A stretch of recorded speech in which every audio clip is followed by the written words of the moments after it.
Disclaimer, this video talks about suicide, and I am going to be asking for help for someone at the end of this. So I was scrolling TikTok just as I normally do, and I happened to come across a post where no one had liked or commented, and it had just been posted within the last 15 minutes.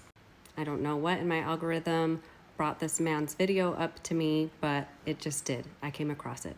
And in this video, this man was describing how he was ready to take his life, and he felt like this was his last ditch effort to reach out. I wasn't sure how real it was, so I went to his profile and I saw that in the last hour he had actually posted 4 videos talking about this very thing. This man seemed like he was in a lot of emotional pain, and so I just commented on one of his videos saying, "Please message me. I'm a great listener. Please stay." So he didn't respond, but then I ended up messaging him just saying, "Hey, I'm very familiar with suicide. My spouse is very familiar with it as well.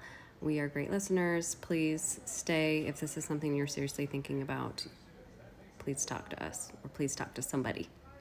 So I wrote this long paragraph, and he just says, I'm trying to connect. Here's my number. And we went back and forth a couple times because the number that I was trying to call wasn't working, and I was also having Landon try it and it wasn't working. So I finally saw that on one of his other videos, he had given somebody else his number who was also saying, "Please let me talk to you."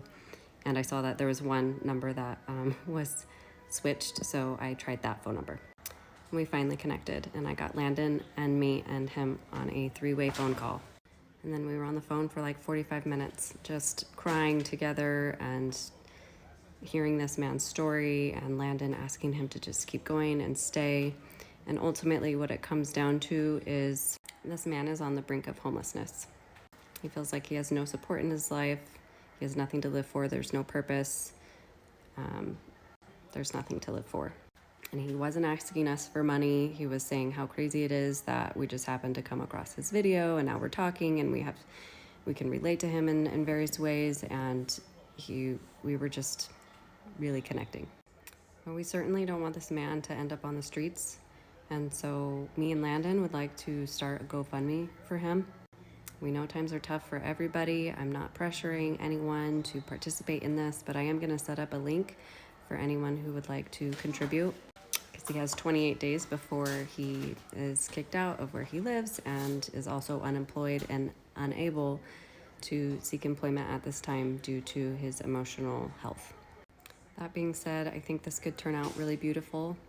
We're going to be checking in with him consistently and making sure that he's still here and okay. But I will post the link to the GoFundMe below, and let me know if you have any questions. If you want any validity to those videos, I can give you some evidence. I mean, whatever you need to feel safe if you are interested in sending a donation to him. One of my favorite things in life is when communities can band together for the greater good, and to me, every soul is worth it. And I want this man to see the power of community in his life from people, strangers that don't know him but care about him simply because he's a human being and he matters.